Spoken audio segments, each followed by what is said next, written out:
Assalamualaikum warahmatullahi wabarakatuh. Perkenalkan, nama saya Ulfaudia Rahmi, NIM 2013-2010 dari Prodi S1 Kesehatan Masyarakat. Nah, pada kesempatan kali ini saya akan memberikan penyuluhan kepada teman-teman semua tentang gizi seimbang pada remaja. Nah, di sini saya akan menjelaskan beberapa topik. Yang pertama, apa sih remaja itu? Kemudian masalah gizi pada remaja, isi piringku, kemudian ada perubahan status gizi, dan kebutuhan gizi pada remaja. Nah, yang pertama, apa sih remaja itu? Remaja yaitu proses transmisi anak-anak dan dewasa. Nah, remaja merupakan periode awal sejak masa pubertas sampai menuju kedewasaan yang mengalami perubahan psikologis maupun fisik. Menurut WHO, usia remaja yaitu 10 sampai 19 tahun. Sedangkan menurut peraturan Kementerian Kesehatan, umur remaja yaitu 10 sampai 18 tahun dan belum menikah. Masa remaja diidentifikasikan pada kondisi psikologis, di mana seseorang cenderung berani menanggung resiko, kemudian menyukai petualangan dan tantangan, pemikiran yang belum matang, dan keingintahuan yang besar. Baiklah, kemudian ada permasalahan-permasalahan yang terjadi pada gizi remaja. Yang pertama, gangguan makan. Gangguan makan ini terbagi atas dua, yaitu bulimia nervosa dan anoreksia nervosa. Bulimia nervosa yaitu gangguan makan pada berat badan yang berlebih. Terjadi penyimpangan-penyimpangan pada bulimia nervosa. Yang pertama, menyesali telah makan terlalu banyak. Nah, kemudian ada juga dia memuntahkan makanan yang sudah dimakannya. Terus ada kemudian penyimpangan melakukan kegiatan olahraga yang berlebihan. Nah, kemudian ada meminum obat diet. Dan bulimia nervosa ini banyak terjadi kepada orang yang memiliki keinginan untuk berat badan yang ideal, tetapi memiliki porsi makan yang banyak. Kemudian ada anoreksia nervosa. Anoreksia nervosa ini gangguan makan yang sering terjadi pada wanita. Nah, gangguan anoreksia nervosa ini orang yang sering mengonsumsi makan dengan jumlah yang sedikit.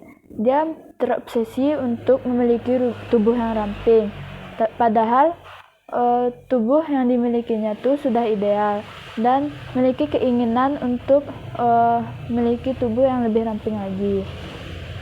Nah, permasalahan gizi remaja yang kedua yaitu kekurangan energi kronik. Nah, atau KEK. KEK ini sering terjadi pada wanita. KEK merupakan kekurangan energi dalam jangka waktu yang cukup lama. Nah, orang yang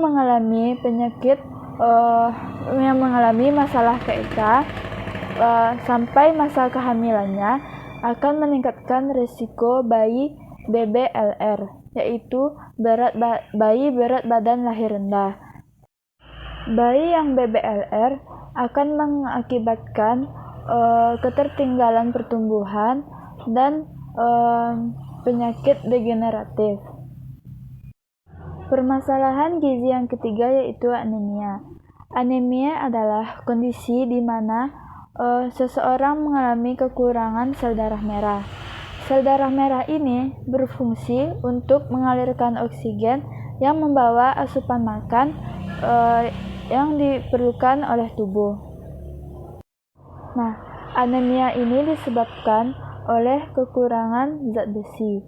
Nah, untuk pencegahan dari anemia ini adalah mengonsumsi banyak zat besi dan vitamin A dan C, dan mengonsumsi tablet tambah darah. Nah, anemia ini juga dapat menyebabkan tubuh terasa letih, lesu, dan lunglai, serta dapat menyebabkan melahirkan dengan bayi BBLR dan bayi prematur. Permasalahan gizi remaja yang terakhir yaitu obesitas.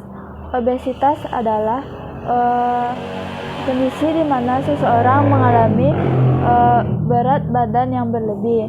Nah, obesitas ini terjadi karena seseorang mengonsumsi terlalu banyak makanan. Obesitas dapat menyebabkan penyakit degeneratif, gagal ginjal, diabetes, dan serangan jantung. Nah, kemudian ada perhitungan status gizi. Nah, kita akan lebih tepat dalam mengonsumsi makanan sesuai dengan kebutuhan gizi kita, sesuai dengan status gizi. Nah, status gizi dihitung dengan rumus IMT, yaitu indeks massa tubuh. Dengan rumus perbandingan berat badan dengan tinggi badan dikuadratkan dalam satuan cm dan berat badan dengan satuan kilogram. Hasil dapat dikategorikan dalam Pedoman Gizi Nasional 2014, yaitu dalam status gizi kurus untuk kekurangan berat badan tingkat berat apabila IMT-nya kurang dari 17. Kemudian apabila kekurangan berat badan tingkat ringan dengan IMT 17 sampai 18. Kemudian ada kelebihan berat badan dengan tingkat ringan dengan IMT 25 sampai 27 dan kelebihan berat badan tingkat berat dengan IMT besar dari 27. Status gizi seseorang tidak hanya bergantung pada berat badan saja, tetapi juga bergantung pada tinggi badannya. Nah, kemudian kita akan membahas tentang kebutuhan gizi pada remaja. Di Indonesia, kebutuhan gizi didasarkan pada angka kecukupan gizi tahun 2019 yang digunakan supaya dapat mendapatkan kecukupan gizi. Kebutuhan gizi dapat digambarkan sebagai energi yang diukur dengan kalori yang diperlukan dalam melakukan aktivitas sehari-hari. Nah, normalnya kebutuhan gizi pada remaja dengan karbohidrat yaitu 50-60%, kebutuhan protein 10-15%, dan kebutuhan lemak 25-30%. Kebutuhan gizi yang paling banyak adalah kebutuhan gizi pada laki-laki dibandingkan kebutuhan gizi untuk perempuan. Nah, dulunya gizi seimbang berpedoman pada 4 sehat 5 sempurna. Tetapi sekarang dengan perkembangan iptek, 4 sehat 5 sempurna digantikan dengan pedoman gizi seimbang. Nah, perbedaan dari 4 sehat 5 sempurna dengan gizi seimbang yaitu 4 sehat 5 sempurna, susu tidak merupakan penyempurna dari makanan pokok, sayur, buah, dan lauk pauk, hewani atau nabati. Kemudian tidak dirincikan jumlah porsi makan dan tidak ada rincian faktor lain yang mempengaruhi kesehatan seseorang. Nah, sedangkan pada pedoman gizi seimbang, susu tidak merupakan penyempurna dari makanan pokok, lauk pauk, sayuran, dan buah-buahan. Kemudian adanya rincian jumlah porsi makan dan adanya faktor lain yang mempengaruhi kesehatan seseorang. Nah, gizi seimbang juga berpedoman pada isi piringku. Isi piringku itu terdiri dari setengah sayuran dan buah-buahan, kemudian sepertiga karbohidrat sebagai sumber tenaga, dan 1/6 sumber protein hewani maupun protein nabati. Nah, kemudian ada menu sehari-hari untuk mencukupi gizi remaja. Pertama, makan paginya 1 piring nasi uduk dengan 125 sampai 250 gram, 1 mangkok sayur kol, 1 potong sedang tahu, 1 gelas susu putih, sekitar 100 ml dan dengan selingan atau cemilan 2 buah jeruk. Untuk makan siang, nasi putih 125 sampai 250 gram, 1 mangkok tumis brokoli dan wortel, 1 sampai 2 potong sedang tempe, selingan 2 buah kiwi sedang. Nah, untuk makan malamnya, 1 piring nasi 125 sampai 250 gram, 1 potong besar dada ayam tanpa kulit, 1 mangkok kecil tumis oncom, 1 gelas susu putih, dan 1 mangkok tumis buncis.